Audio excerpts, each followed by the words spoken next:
او جی نبی السلام نے فرمایا کہ 73 فرقے بن جائیں گے تو ایک فرقہ جنت میں جائے گا. سرکار کسی حدیث میں نہیں ہے فرقہ جنت میں جائے گا, ایک گروہ فرقہ تو جہنم میں ہی جائے گا. نبی السلام ان کے صحابہ اور اہل بیت کیا فرقہ تھے؟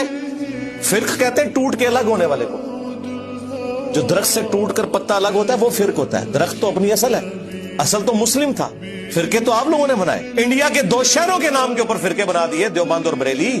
خانہ کعبہ شریف کو 400 سال تک بدعت سے بھر کے رکھا. جب چاروں اماموں کے نام کے اوپر, ان بیچاروں کو تو پتہ نہیں ہوگا, 4 مسلح ڈال دیے 400 سال تک, 1517 سے 1917 تک سلطنت عثمانیہ. اور پھر اللہ نے ایسے اٹھائے, اب قیامت تک دوبارہ نہیں انشاءاللہ 4 مسلح ڈلتے, کیونکہ حنفیوں کے ہی 2 مسلح بن گئے ہیں, بریلوی اور دیوبندی. ہاں او جی نبی السلام نے فرمایا کہ 73 فرقے بن جائیں گے تو ایک فرقہ جنت میں جائے گا. سرکار کسی حدیث میں نہیں ہے فرقہ جنت میں جائے گا, ایک گروہ فرقہ تو جہنم میں ہی جائے گا. نبی السلام ان کے صحابہ اور اہل بیت کیا فرقہ تھے؟ فرق کہتے ہیں ٹوٹ کے الگ ہونے والے کو. جو درخت سے ٹوٹ کر پتا الگ ہوتا ہے وہ فرق ہوتا ہے. درخت تو اپنی اصل ہے, اصل تو مسلم تھا. فرقے تو آپ لوگوں نے بنائے. انڈیا کے 2 شہروں کے نام کے اوپر فرقے بنا دیے, دیوبند اور بریلی. خانہ کعبہ شریف کو 400 سال تک بدعت سے بھر کے رکھا.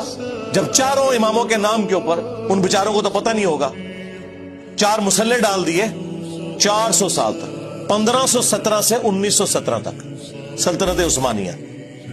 اور پھر اللہ نے ایسے اٹھائے, اب قیامت تک دوبارہ نہیں انشاءاللہ 4 مسلح ڈلتے, کیونکہ حنفیوں کے ہی 2 مسلح بن گئے ہیں, بریلوی اور دیوبندی. ہاں